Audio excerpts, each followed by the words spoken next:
belonging to Blackness. Welcome to Season 6 of the podcast. I'm your host, Dr. India Lorick Wilmot.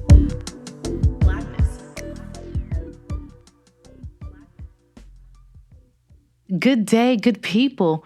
Today's episode is a broadcast of the live show event by our sponsor, Give Black Alliance, and their signature speaker series, #Couch Conversations, which took place on Martha's Vineyard at the historical Black White House, the Overton House, owned by Valerie Mosley. Give Black Alliance curated this event on the concept of Black love, amplifying and supporting African descendant communities locally and nationally. To set the stage for the conversation that took place on the topic of the right to be loved, I'd like for you all to consider, as you're listening, Black love. Black love in the way that I'll talk about it in my forthcoming book. This idea that we are on a journey together of reclamation, recovery, and reinforcing what we are building as futures of Black liberation, where we center histories, identities, freedom, and excellence of Blackness. And at the nucleus of Black liberation, we must consider Black love as both the sentiment and radical activism that propels us forward and beyond the confines of white supremacy, colonialism, and American apartheid. Black love is also wealth. It is knowing the expansiveness of beauty as life, survival, of thriving, and of freedom in the face of joy and pain.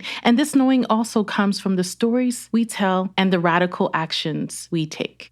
Joy Ann Reid is the host of The Readout with Joy Reid for MSNBC. She's author of several New York Times bestsellers, The Man Who Sold America, Trump and the Unraveling of the American Story, Fracture, Barack Obama, the Clintons, and the Racial Divide, and Medgar and Merle, Medgar Evers and the Love Story That Awakened America. Goldie Taylor is a chief marketing and communications executive for CNN, General Mills, the NBA, NASCAR, and Procter & Gamble. She's a journalist, news executive, and political consultant for ABC, NBC, CNN, and MSNBC, editor-at-large at The Daily Beast, with 4 award-winning and New York Times bestsellers, most recently, The Love You Saved. Before us, we have 2 great storytellers, Goldie Taylor and Joy Ann Reid. Yes.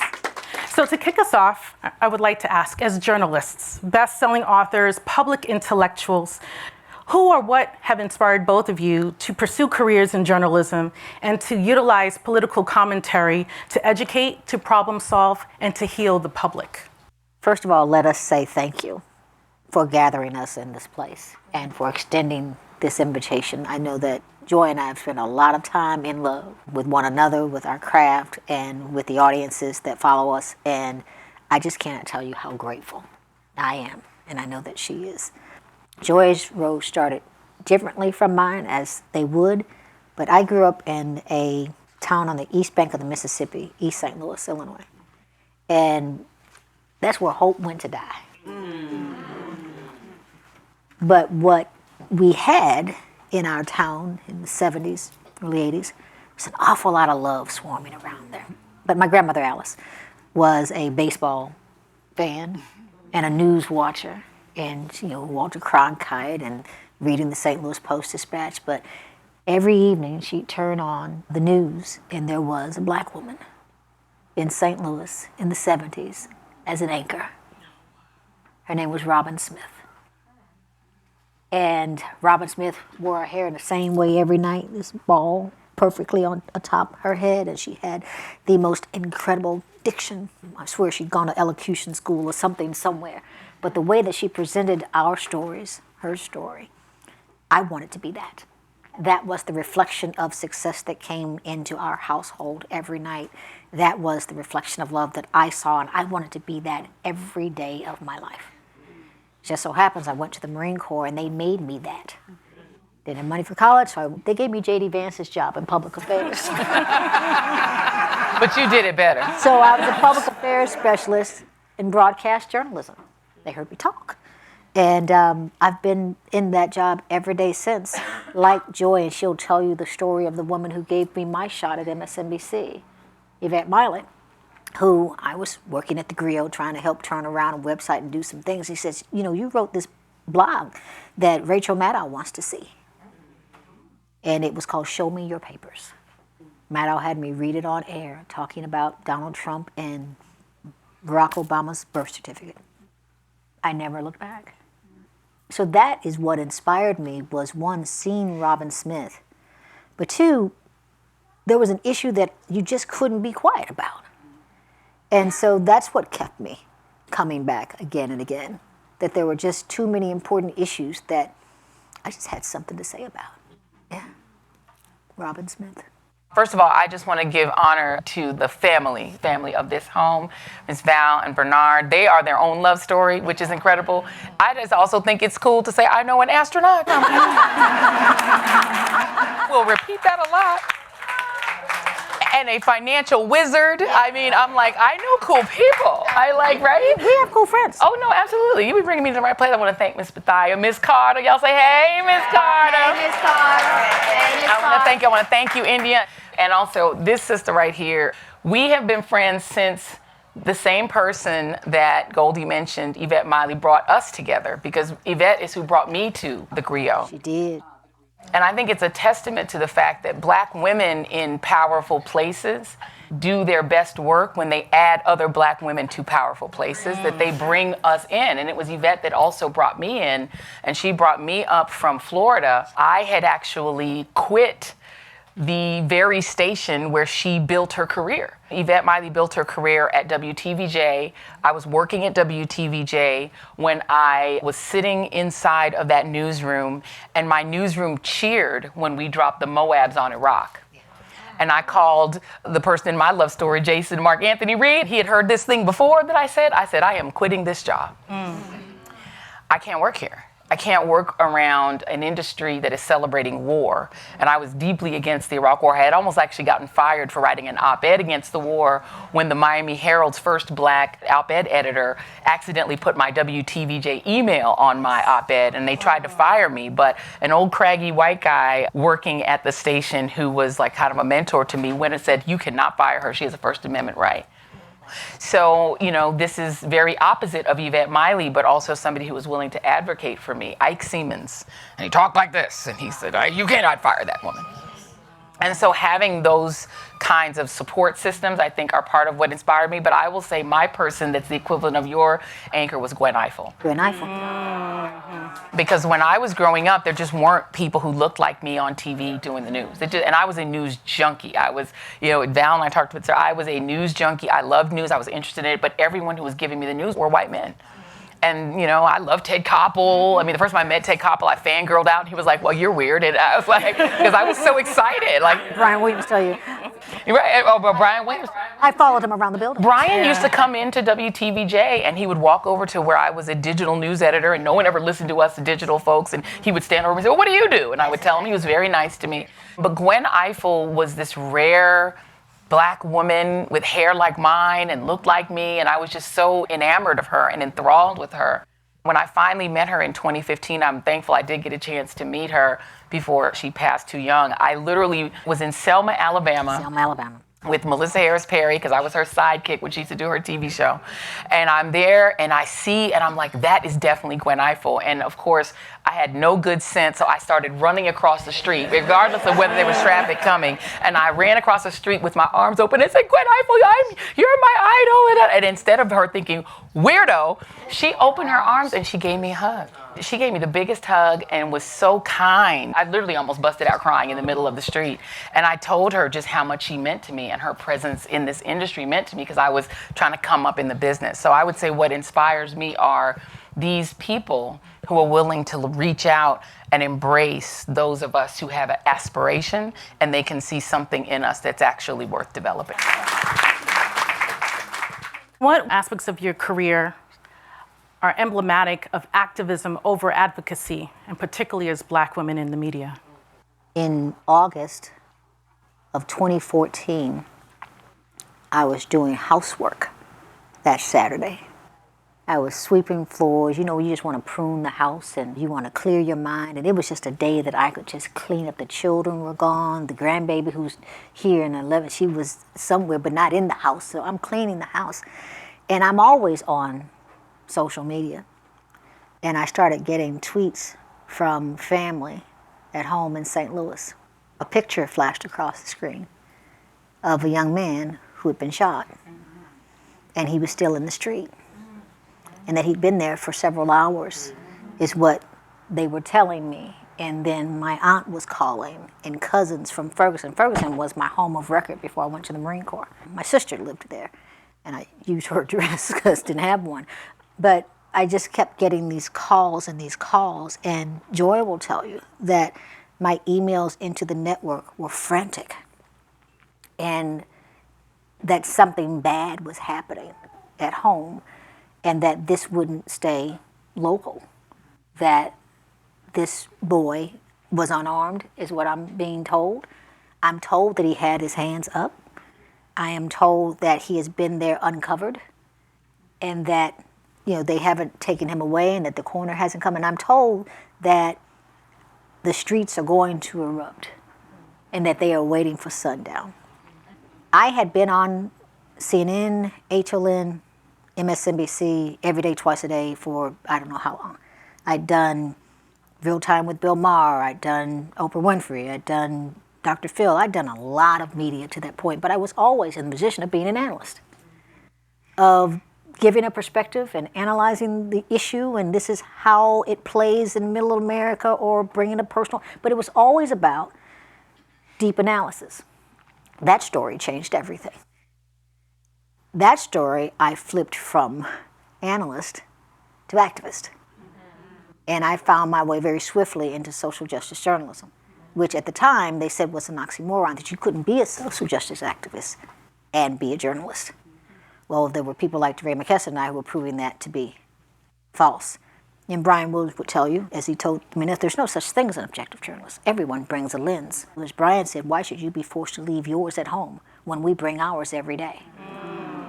And so I was up at 3 a.m. on with Chris Hayes, at 6 a.m. back on with the Thomas Roberts, and we were around the clock dealing with this story coming out of St. Louis, and my life was turning into something that I still don't know if I could recognize it then, but the grandbaby was just beginning to talk. Yvette had built a studio in my house in an extra bedroom, so there was a studio in the house. I came out full makeup. I just finished the latest hit. Reverend was on, and somebody else, and maybe it was T.J. Holmes, maybe back then. The grandbaby comes up and she rubs my legs, and she says, "Be nice, Nana." Which said something obviously had gone left in that segment. So that was a reminder for me that you have to lead with love. Mm-hmm. And that if you do that, love will find you. But she came to get me and rubbed these knees with both hands and said, "Be nice." I take that to mean that with every story, no matter how hard it is, no matter how deeply vested you get into it because of personal experience, you've got to lead with love. And so that's the thing that flipped me over, and I think that there are now, dozens of folks today who will call themselves social justice journalists, whereas before, it didn't really truly exist. It was not licensed. I took the license in that story. That's the flip for me. I agree with Brian Williams. I used to teach a course at Syracuse in race, gender, and media. I taught the same course at Howard, and I would open with this concept of objectivity, which I think is BS. Is it Sunday? So I'm going to say yes. BS. It isn't real. It's afternoon. Fair. Firm but fair. Firm but fair. Thank you. Hallelujah. Because, Walter Cronkite very famously got on TV, and he's supposedly the greatest objective journalist in news history, and denounced the end of the Vietnam War. Now, the Vietnam War had not ended. He just said this war is done. This war is not moral. It is not moral to continue. That's the objective journalist that we're saying we're supposed to be like. He gave his analysis. And, and the idea of objective journalism was born in a part of the century when lynchings were covered in the newspaper like regular news, as if the person being lynched did it and deserved to die. They would advertise and sometimes report on lynchings before they happened.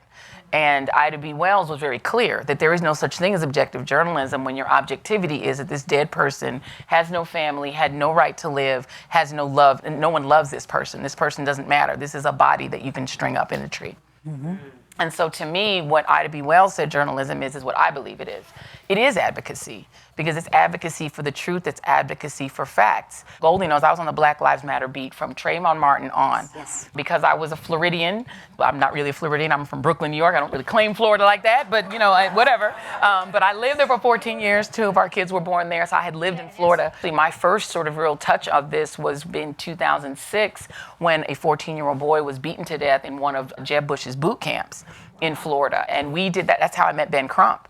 We were on the radio at the time. I was working for Radio 1. This was after I had left the news job that I was working, and I had worked on the '04 campaign. Bush won, so I had to find another job. So I wound up in talk radio, and we did that story every day. And people were calling in anguished, and we were talking people down from rioting at that point, because we were the one black talk radio station that people could call in. Reverend Sharpton was our 4 o'clock show, but we were the local show. And that case of this little boy who'd gotten beaten, there was no justice for this child. And this was a boy whose grandmother loved him and wanted to teach him a lesson when he had taken her car for a joyride and never thought that her child would end up beaten to death. And they tried to say, well, he spontaneously died of sickle cell. His death was covered up. So this was my first taste of it. Trayvon Martin was my second. And the Trayvon Martin case was one in which I flew down. I went to Sanford, Florida. I moved into a very tiny little hotel. Later found out that all of the other NBC people were staying at a really nice Hilton. And I was the only one staying in the community, right? They were like in a nice Hilton. But I was like going to church every Sunday, getting to know the pastors. I knew everybody. I was eating in the regular local yokel restaurants and everything. So when the snooty people were like, can you give me some sources? I was like, well, actually, no. Go get your own sources, and if you want, something for nightly news, you're gonna have to put me on, right? I was like, so I got all the nightly news because I had all the sources. I knew everybody, right?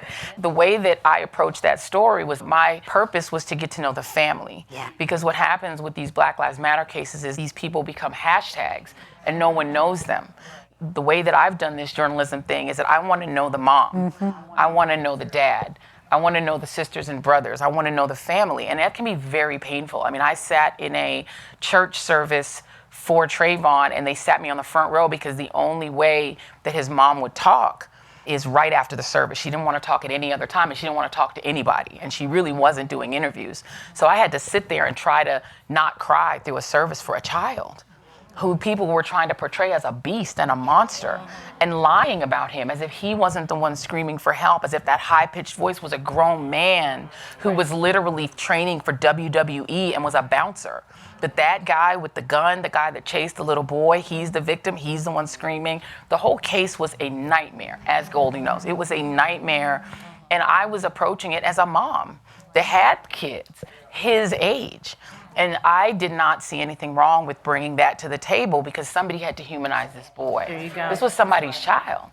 And so I remember one instance in which Yvette appears in a lot of our stories. Yvette is a feature. She's an executive. She's a rare sort of black executive in the business. I'm sitting in a room with her and this other executive. And this is at the time that NBC was being sued by George Zimmerman, the shooter. He was suing NBC, but he wasn't suing the Griot. Right. And he wasn't suing MSNBC. He was suing NBC News. And so we're sitting in there with an NBC News white executive, and he says, well, we need to know, is Joy going to be doing this story as an advocate or as a journalist? Dave McCormick.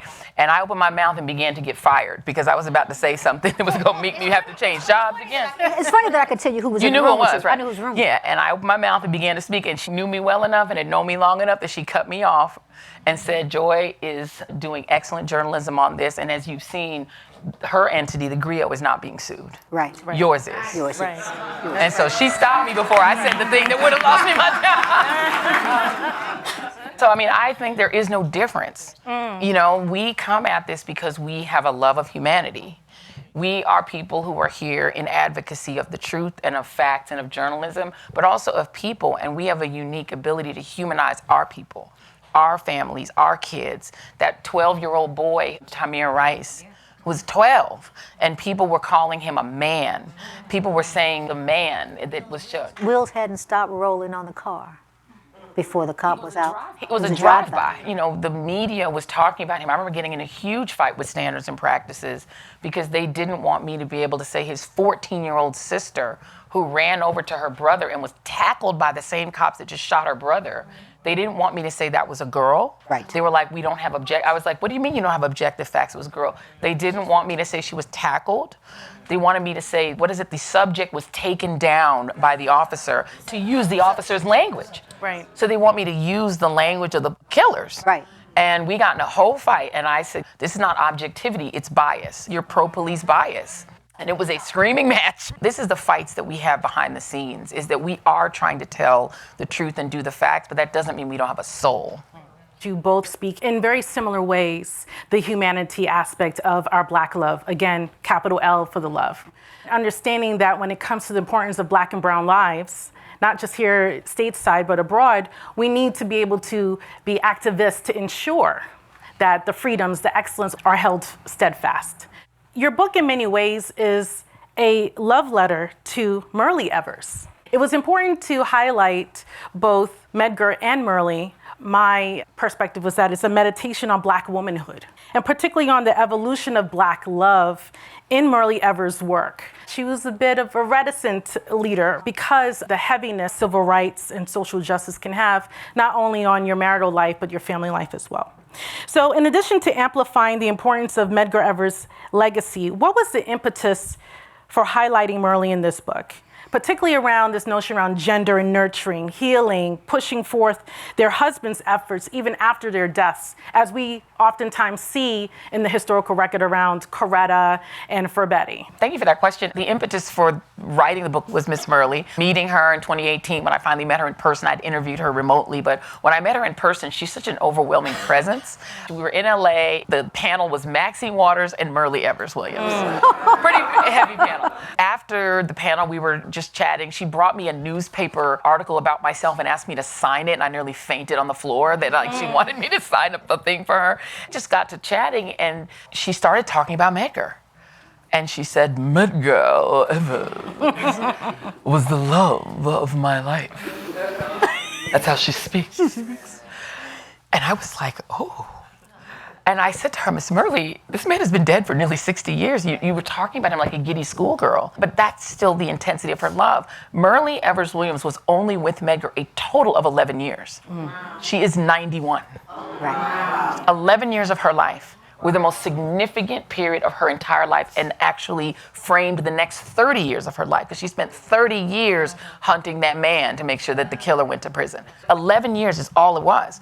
And so as I started to dig into the story and realized it was this short, intense relationship that was full of a lot of fighting, it was full of a lot of anger. She did not want him doing civil rights. She was a 1950s housewife that just wanted her insurance salesman husband to sell insurance and sit down and stop being crazy. Right. And she was like, you don't have to do all that. You got me, you got your babies. What more do you need? Why do you need to do this? Like, she was fighting it.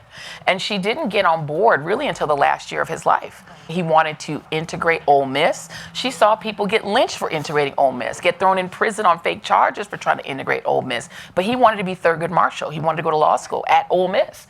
And all of the things he wanted to do, she was a hard no. And I think one of the reasons I wanted to do the book is because love is complicated. And Black love is made even more complicated by the hate that you have outside the door. By the fact that on top of having the love of your life here in your home, outside the door are Klansmen, are people riding by your home throwing Molotov cocktails, are people calling your phone literally day and night saying they're going to cut your head off, they're going to cut your children's head off, they're going to burn your home down, threatening you so much that you have to leave the phone off the hook, but then you can't because there are people who need him calling. It was a nightmare. And she only went through it because of the intensity of how much she loved this man. To this day, still loves him like she just met him. She met him when she was 17. So this was the love of her life for real. And so I wanted to write a book because I feel like the way we think about civil rights is we put these men as marble statues. And we forget that they have families, that they had kids, that needed their lunches packed on time, that they had normal things happen in their lives, and they had love. Somebody loved these people. Right. And the women who loved them the most intensely are the people who then had to carry their legacy on their back. We have MLK Day because of Coretta, not because of Martin. right? Right. We have the legacy of Malcolm X. It was built by Betty. Right. She built that. We don't know much about him. She's the one who knew the man. So we get our whole knowledge of these men from these women, but then nobody knows them. Right. And nobody talks about them. And Coretta is the one who gets a little bit of love, but I feel like Myrlie deserves it because she was the first. She taught Coretta and Betty how to be civil rights widows on a national level.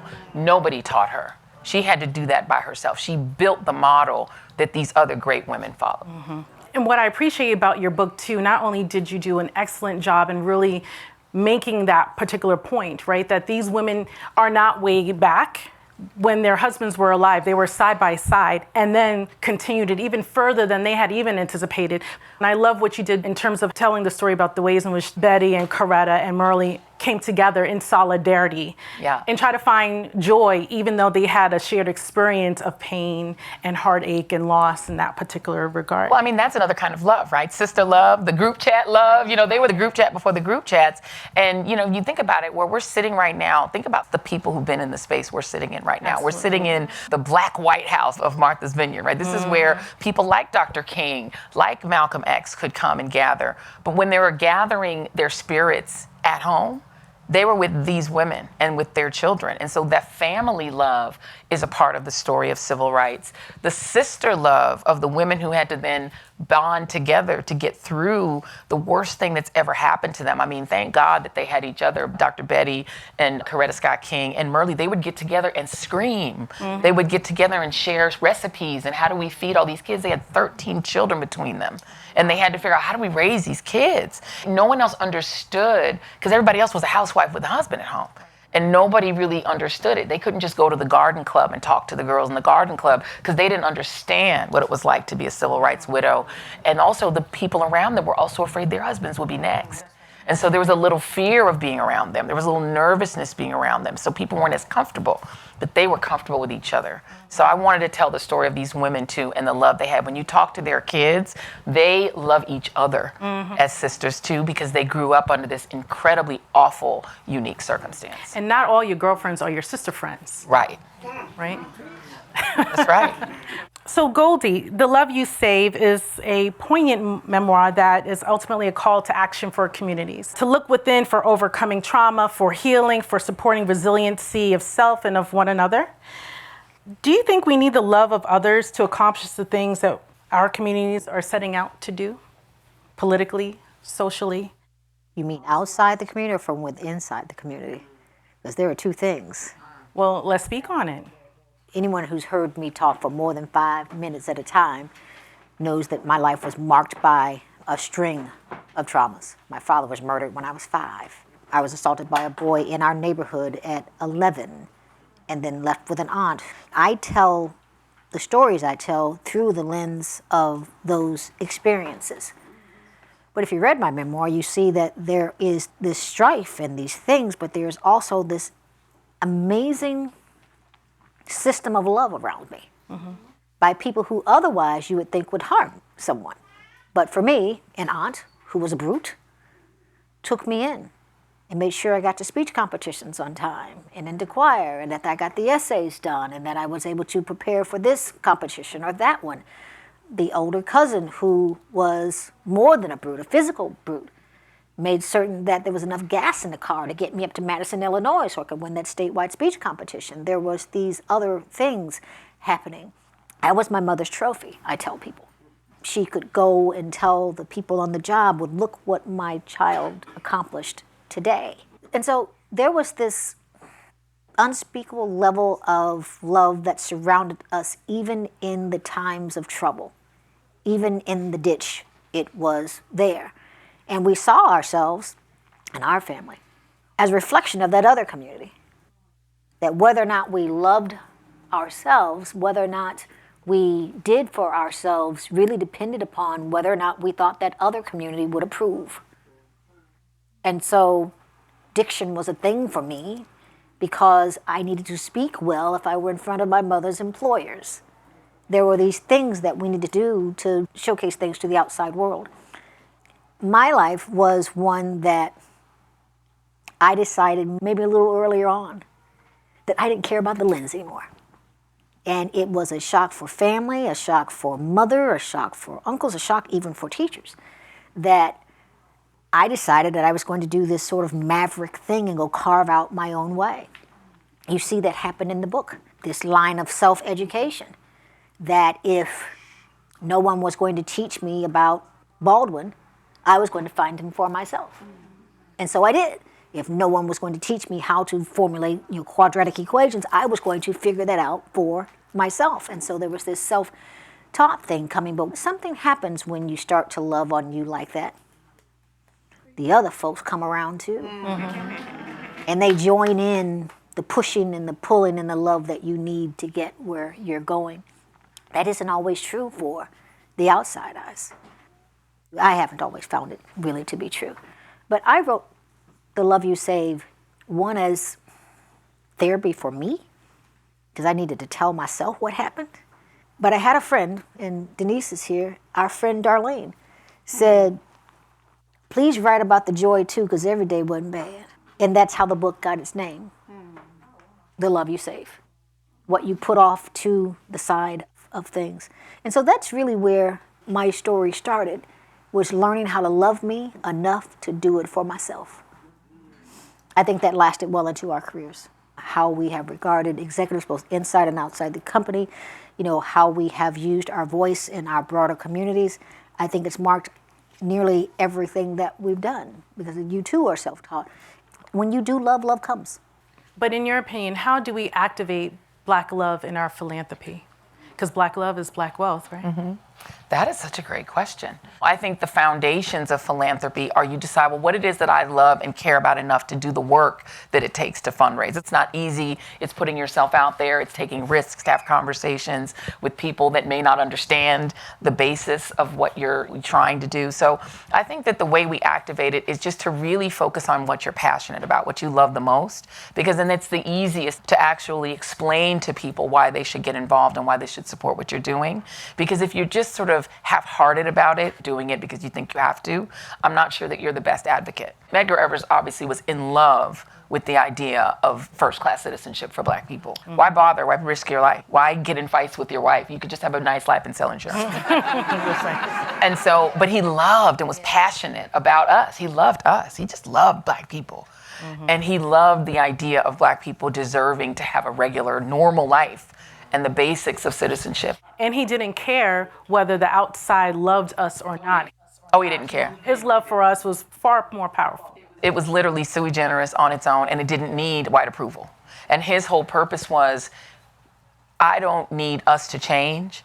They just need to get used to us being here. Right. I'm not really concerned with whether it bothers them, whether I'm in the lunch counter. I just know if I want to eat there, I just need to be able to eat there. And if they don't like a Mississippi that's going to be multiracial, they can leave, because I'm not leaving. And I think that's the kind of foundational, fundamental love that you have. That he's like, this is mine. We built this. This is our state, our country. We built this country. We're staying. Now, you can love us if you want to, and we will welcome that. And we are happy to have you. But if you don't love us, go on. Some of you know that I'm also Chief Marketing Officer at Dana-Farber Cancer Institute. And so we are building a new hospital. When we complete this next capital campaign, I will have led or participated in the raising of $5 billion for philanthropy in my lifetime. That would have come from places like Procter & Gamble, King Center in Atlanta, for what we do at Dana-Farber, for Morehouse School of Medicine, and Bloomberg just handed another $600 million to historically Black medical colleges.